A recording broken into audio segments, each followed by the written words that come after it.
আজকে কোনো প্ল্যানই ছিল না, কিচ্ছু না। দিনটা শুরু হয়েছিল একদম নরমালভাবে। তারপর সৌরভের মনে হলো যে চলো কোথাও একটু বেরিয়ে পড়ি। একটু লেটই হয়ে গেল বলতে পারো যেহেতু কোনো প্ল্যান ছিল না। আর দেখো হাত থেকে পড়ে আমার সানগ্লাসটা গেল ভেঙে। বাই দ্য ওয়ে আমরা যেখানে যাচ্ছি রাস্তাটা জাস্ট দেখো তোমরা।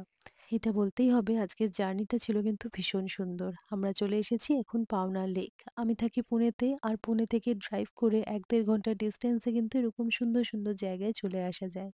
তো আমরা এসে গেছি এখন একটা ক্যাফেতে। এখানে অনেক ক্যাফে আছে। আর তোমাদের বললামই আজকের প্ল্যানটা ছিল পুরো সাডেন একটা প্ল্যান। তো আমরা তো লাঞ্চ করে আসিনি। খুব জোর খিদে পেয়ে গেছে। এখন বেজে গেছে বিকেল ৫টা। ব্রেকফাস্ট করেছিলাম আর বুঝতেই পারছো পেটে পুরো ছুঁচো দৌড়চ্ছে। বাট এই এত সুন্দর ভিউ আর এত সুন্দর অ্যাম্বিয়েন্স দেখে বিশ্বাস করো ছবি আর ভিডিও না তুলে থাকতে পারলাম না। তো যাই হোক ফাইনালি আমরা সবকিছু অর্ডার করে দিলাম। পিজ্জা অর্ডার করেছি আর অর্ডার করেছি স্যান্ডউইচ। পিজ্জা আর স্যান্ডউইচ দুটোর টেস্টই কিন্তু ভীষণ ভালো ছিল। জানি না অবশ্য আমাদের এতটাই খিদে পেয়ে গেছিল তাই জন্য হয়তো অনেক বেশি টেস্টি লেগেছে। তবে এটা বলতেই হবে এত সুন্দর অ্যাম্বিয়েন্সে বসে এই স্যান্ডউইচ আর পিজ্জার টেস্টটা তো ডেফিনিটলি বেড়ে গেছিল। আর আমার এই খুদেটাকেও দেখো।